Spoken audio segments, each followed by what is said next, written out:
जी अस्सलाम वालेकुम सत श्री अकाल। अंजम गिल और इस टाइम मौजूद हाँ लाहौर म्यूजियम के विच और साडे नाल मौजूद ने सिमरनजोत सिंह मक्कड़। आओ तुहानूं लैके चलते हैं लाहौर म्यूजियम के अंदर और दिखाने कि इत्थे की पिया है।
ਬਾਣੀ ਦਾ ਸ਼ਬਦ ਗੁਰੂ ਦਾ ਜਿਹੜਾ ਗੁਰੂ ਸਾਹਿਬ ਸਾਨੂੰ ਗਿਆਨ ਦੇ ਕੇ ਗਏ ਹੈ ਕਿ ਸ਼ਬਦ ਗੁਰੂ ਹੈ।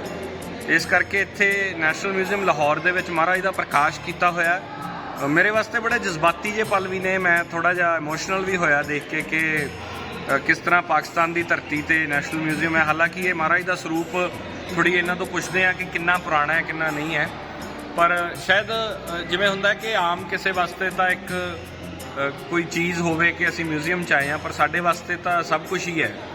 ਸੋ ਅਸੀਂ ਨਤਮਸਤਕ ਵੀ ਹੋਏ ਹਾਂ ਔਰ ਇਸ ਤੋਂ ਬਾਅਦ ਡਾਇਰੈਕਟਰ ਸਾਹਿਬ ਸਾਨੂੰ ਇਹ ਪੂਰਾ ਮਿਊਜ਼ੀਅਮ ਜਿਹੜਾ ਉਹ ਦਿਖਾਉਣਗੇ। ਅਤੇ ਬਹੁਤ ਧੰਨਵਾਦ ਪਾਕਿਸਤਾਨ ਦੀ ਗਵਰਨਮੈਂਟ ਦਾ, ਪਾਕਿਸਤਾਨ ਦਾ ਔਰ ਡਾਇਰੈਕਟਰ ਸਾਹਿਬ ਹੋਣਾ ਦਾ, ਜਿਨ੍ਹਾਂ ਨੇ ਇੰਨੇ ਸੋਹਣੇ ਤਰੀਕੇ ਦੇ ਨਾਲ ਔਰ ਇੱਕ ਬੜੀ ਵੱਡੀ ਸਪੇਸ ਦੇ ਕੇ ਸਿੱਖ ਗੈਲਰੀ ਨੂੰ, ਤੁਸੀਂ ਨੈਸ਼ਨਲ ਮਿਊਜ਼ੀਅਮ ਲਾਹੌਰ ਐਂਟਰ ਕਰਦੇ ਹੋ ਤਾਂ ਸੱਜੇ ਹੱਥ ਪੂਰਾ ਹਾਲ ਜਿਹੜਾ ਸਿੱਖ ਪਹਿਲੀ ਗੈਲਰੀ ਜਿਹੜੀ ਹੈ ਉਹ ਸਿੱਖ ਪੰਥ ਨੂੰ ਉਸ ਮੁਲਕ ਦੇ ਵਿੱਚ ਜਿਹਦੇ ਬਾਰੇ ਬਹੁਤ ਕੁਝ ਕਿਹਾ ਜਾਂਦਾ ਹੈ ਕਿ ਉੱਥੇ ਪਤਾ ਨਹੀਂ ਕੀ ਹੋ ਜਾਂਦਾ ਹੈ ਕੀ ਹੈ, ਤਾਂ ਤੁਸੀਂ ਸੋਚੋ ਕਿ ਇਸਲਾਮਿਕ ਕੰਟਰੀ ਦੇ ਵਿੱਚ, ਉਹ ਵੀ ਪਾਕਿਸਤਾਨ ਦੇ ਵਿੱਚ, ਜਿੱਥੇ ਜਿਹਦੇ ਬਾਰੇ ਬਹੁਤ ਚੰਗਾ ਮਾੜਾ ਬੋਲਦੇ ਹੋ, ਉੱਥੇ ਮਿਊਜ਼ੀਅਮ ਦੇ ਵਿੱਚ, ਉਹਨਾਂ ਦੇ ਨੈਸ਼ਨਲ ਮਿਊਜ਼ੀਅਮ 'ਚ ਪਹਿਲੀ ਗੈਲਰੀ ਹੈ ਜਿਹੜੀ ਉਹ ਸਿੱਖ ਗੈਲਰੀ ਹੈ ਔਰ ਉੱਥੇ ਗੁਰੂ ਗ੍ਰੰਥ ਸਾਹਿਬ ਮਹਾਰਾਜ ਦਾ ਪ੍ਰਕਾਸ਼ ਹੈ। ਇਸ ਤੋਂ ਵੱਡਾ ਕੀ ਹੋ ਸਕਦਾ।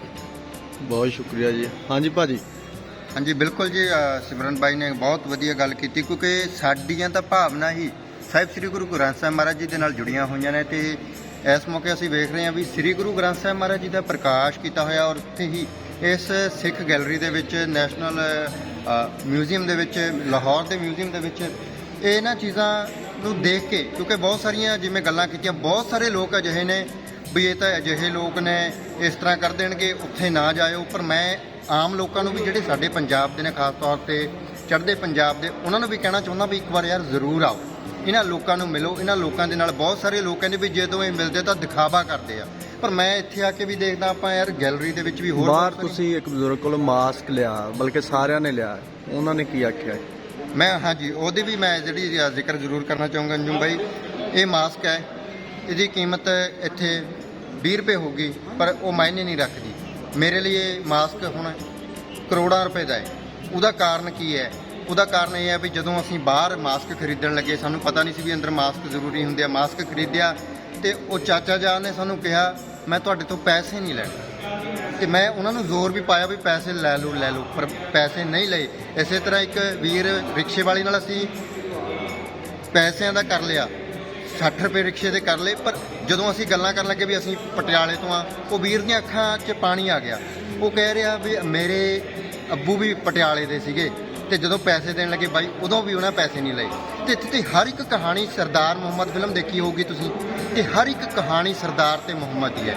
ਜੱਫੀਆਂ ਪਾ ਕੇ ਰੋ ਰਹੇ ਨੇ ਸਾਰੇ। ਤੇ ਉਹਨਾਂ ਲੋਕਾਂ ਨੂੰ ਦੱਸਣਾ ਚਾਹੁੰਦੇ ਆ ਜਿਹੜੇ ਕਹਿੰਦੇ ਆ ਵੀ ਇਸ ਤਰ੍ਹਾਂ ਕਰਦੇ ਨੇ, ਪਾਕਿਸਤਾਨ ਦੇ 'ਚ ਨਾ ਜਾਇਓ, ਨਫ਼ਰਤ ਦੀ ਭਾਵਨਾ ਨਾਲ। ਉਹਨਾਂ ਲੋਕਾਂ ਦੇ ਮੂੰਹ ਦੇ ਉੱਤੇ ਕਰਾਰੀ ਚਪੇੜ ਹੈ ਇਹਨਾਂ ਲੋਕਾਂ ਦਾ ਪਿਆਰ। ਤੇ ਅਸੀਂ ਬਹੁਤ ਧੰਨਵਾਦ ਕਰਦੇ ਹਾਂ ਪਾਕਿਸਤਾਨੀ ਭਰਾਵਾਂ ਦਾ ਤੇ ਇੱਥੋਂ ਦੀ ਗੌਰਮੈਂਟ ਦਾ, ਔਰ ਖ਼ਾਸ ਤੌਰ 'ਤੇ ਸਿੱਖ ਜਿਹੜੀ ਕਿ ਇੱਥੇ ਦੀਆਂ ਜਥੇਬੰਦੀਆਂ ਹੈਗੀਆਂ ਉਹਨਾਂ ਦਾ ਵੀ, ਕਿਉਂਕਿ ਸਾਨੂੰ ਕਿਸੇ ਵੀ ਤਰ੍ਹਾਂ ਦਾ ਸਾਨੂੰ ਤਾਂ ਫੀਲ ਨਹੀਂ ਹੋਇਆ। ਔਰ ਮੈਂ ਤਾਂ ਇਹ ਕਹਾਂਗਾ ਵੀ ਸਾਨੂੰ ਤਹਿਜ਼ੀਬ ਸਿੱਖਣੀ ਹੀ ਇਹਨਾਂ ਭਰਾਵਾਂ ਤੋਂ ਚਾਹੀਦੀ ਆ, ਤੇ ਸਾਨੂੰ ਸੱਭਿਆਚਾਰ ਕੀ ਹੁੰਦਾ ਹੈ ਉਹ ਪਾਕਿਸਤਾਨ ਦੇ ਲੋਕਾਂ ਤੋਂ ਸਿੱਖਣਾ ਚਾਹੀਦਾ। ਬਹੁਤ ਸ਼ੁਕਰੀਆ ਥਲੀ ਸਾਹਿਬ ਜਨਾਬ। ਹਾਂਜੀ ਭਾਜੀ, ਨਾਮ ਹੀ ਦੱਸੋ ਆਪਣਾ ਭਾਈ। ਮੇਰਾ ਨਾਮ ਸਤਨਾਮ ਸਿੰਘ ਹੈ ਜੀ, ਗੁਰਦੀਪ ਸਿੰਘ ਖਲੀ ਹੋਰਾਂ ਨਾਲ ਹੀ ਮੰਨਾ। ਤੇ ਪਾਕਿਸਤਾਨ ਵਿੱਚ ਆਉਂਦੇ ਹਾਂ ਜਿੱਥੇ ਪਿਆਰ ਲੋਕਾਂ ਦਾ ਦੇਖਣ ਨੂੰ ਮਿਲਦਾ ਹੈ, ਤਾਂ ਲੋਕਾਂ ਦੇ ਪਿਆਰ ਦੇ ਤਾਂ ਅਸੀਂ ਇੰਨੇ ਕਰਜ਼ਦਾਰ ਹਾਂ ਕਿ ਕੋਈ ਕਰਜ਼ ਅਦਾ ਕਰ ਹੀ ਨਹੀਂ ਸਕਦੇ ਉਹਨਾਂ ਦੇ ਪਿਆਰ ਦਾ। ਪਰ ਜਦੋਂ ਅੱਜ ਗੈਲਰੀ ਦੇ ਵਿੱਚ ਆਉਂਦੇ ਹਾਂ, ਮਿਊਜ਼ੀਅਮ ਦੇ ਵਿੱਚ ਆਉਂਦੇ ਹਾਂ, ਤਾਂ ਪਹਿਲੀ ਗੈਲਰੀ ਦੇ ਵਿੱਚ ਐਂਟਰ ਹੋ ਕੇ ਜਦੋਂ ਉਹ ਪੁਰਾਣਾ ਸਿੱਖ ਇਤਿਹਾਸ ਨਾਲ ਜੁੜੀਆਂ ਹੋਈਆਂ ਚੀਜ਼ਾਂ ਦੇਖ ਕੇ ਮਨ ਭਾਵੁਕ ਹੋ ਗਿਆ ਅੱਜ। ਤੇ ਸ਼੍ਰੀ ਗੁਰੂ ਗ੍ਰੰਥ ਸਾਹਿਬ ਜੀ ਦਾ ਜਿਹੜਾ ਪ੍ਰਕਾਸ਼ ਹੈ ਇੱਥੇ, ਉਹ ਇਸ ਮਿਊਜ਼ੀਅਮ ਦੇ ਵਿੱਚ ਆ, ਤੇ ਬਕਾਇਦਾ ਜੋੜੇ ਬਾਹਰ ਖੋਲ੍ਹ ਕੇ ਪੂਰੇ ਸਤਿਕਾਰ ਦੇ ਨਾਲ ਅੰਦਰ ਆਉਣਾ। ਤੇ ਮੇਰੇ ਕੋਲ ਲਫ਼ਜ਼ ਨਹੀਂ ਆ ਕਿ ਕਿਹੜੇ ਲਫ਼ਜ਼ਾਂ ਨਾਲ ਮੈਂ ਧੰਨਵਾਦ ਕਰਾਂ ਕਿ ਇੰਨਾ ਜਿਹੜਾ ਉਹ ਵਿਰਸਾ ਸਾਂਭਿਆ ਹੋਇਆ ਹੈ। ਸਿੱਖ ਵਿਰਾਸਤ ਦੀਆਂ ਜਿਹੜੀ ਚੀਜ਼ਾਂ ਹੈਗੀਆਂ, ਸਿੱਖ ਰਾਜ ਦੀਆਂ ਜਿਹੜੀਆਂ ਉਹ ਨਿਸ਼ਾਨੀਆਂ, ਜਿਨ੍ਹਾਂ ਨੂੰ ਅਸੀਂ ਬਾਰ-ਬਾਰ ਯਾਦ ਕਰਦੇ ਹਾਂ, ਜਿਨ੍ਹਾਂ ਦਾ ਜ਼ਿਕਰ ਅਸੀਂ ਕਰਦੇ ਹਾਂ, ਜਿਨ੍ਹਾਂ ਨੂੰ ਅਸੀਂ ਲੋਚਦੇ ਹਾਂ, ਤਰਸਦੇ ਹਾਂ ਦੇਖਣ ਨੂੰ, ਤੇ ਉਹ ਅੱਜ ਦੇਖ ਕੇ ਅੱਜ ਮਨ ਬੜਾ ਭਾਵੁਕ ਹੋ ਗਿਆ। ਬਹੁਤ ਮੈਂ ਧੰਨਵਾਦ ਕਰਦਾ ਇੱਥੋਂ ਦੇ ਲੋਕਾਂ ਦਾ ਜਿਹੜੇ ਇੰਨਾ ਪਿਆਰ ਕਰਦੇ ਨੇ। ਕਦਮ ਕਦਮ ਦੇ ਉੱਤੇ, ਪੈਰ ਪੈਰ ਦੇ ਉੱਤੇ ਹਰ ਇੱਕ ਪਿਆਰ ਕਰਨ ਵਾਲਾ ਇਨਸਾਨ ਮਿਲਦਾ। ਸੋ ਅਸੀਂ ਇਸ ਪਿਆਰ ਦਾ ਕਰਜ਼ ਕਦੀ ਅਦਾ ਨਹੀਂ ਕਰ ਸਕਦੇ। ਤੇ ਜਿਹੜੇ ਲੋਕ ਅਜੇ ਵੀ ਜਿਹੜੇ ਮਨ ਵਿੱਚ ਕੁਝ ਡਰ ਹੁੰਦਾ, ਖੌਫ ਹੁੰਦਾ, ਜਿਹੜੇ ਇਸ ਭਰਮ ਦੇ ਵਿੱਚ ਨੇ ਕਿ ਸ਼ਾਇਦ ਇੱਥੇ ਆ ਕੇ ਬਹੁਤ ਪਤਾ ਨਹੀਂ ਕੀ ਹੋ ਜਾਏਗਾ, ਮੈਂ ਉਹਨਾਂ ਨੂੰ ਕਹਿਣਾ ਚਾਹੁੰਦਾ ਕਿ ਅਸੀਂ ਬਿਲਕੁਲ ਜੋ ਪਿਆਰ ਤੁਸੀਂ ਉੱਥੇ ਬਹਿ ਕੇ ਮਹਿਸੂਸ ਨਹੀਂ ਕਰ ਸਕਦੇ, ਉਹ ਤੁਹਾਨੂੰ ਇੱਥੇ ਆ ਕੇ ਪਤਾ ਲੱਗੇਗਾ। ਭਾਵਨਾਵਾਂ ਜਦੋਂ ਅਸੀਂ ਦੇਖਦੇ ਹਾਂ, ਅੱਖਾਂ ਦੇ ਨਾਲ ਦੇਖਦੇ ਹਾਂ, ਤਾਂ ਭਾਵਨਾਵਾਂ ਕੁਝ ਹੋਰ ਹੋ ਜਾਂਦੀਆਂ। ਕੈਮਰੇ ਦੀ ਨਜ਼ਰ ਤੋਂ ਤੁਸੀਂ ਦੇਖੋਗੇ ਤਾਂ ਸ਼ਾਇਦ ਤੁਹਾਨੂੰ ਓਨਾ ਪਤਾ ਨਾ ਲੱਗ ਸਕੇ, ਪਰ ਜਦੋਂ ਇੱਥੇ ਮਿਲਦੇ ਆ ਬਿਲਕੁਲ ਇਹ ਦਿਖਾਵਾ ਨਹੀਂ ਆ, ਪਿਆਰ ਦਾ ਪ੍ਰਗਟਾਵਾ ਜਿਹੜਾ ਇਹ ਲੋਕ ਕਰਦੇ ਨੇ ਉਹ ਦਿਲ ਤੋਂ ਦਿਲ ਮਹਿਸੂਸ ਹੁੰਦਾ। ਬਹੁਤ ਬਹੁਤ ਧੰਨਵਾਦ।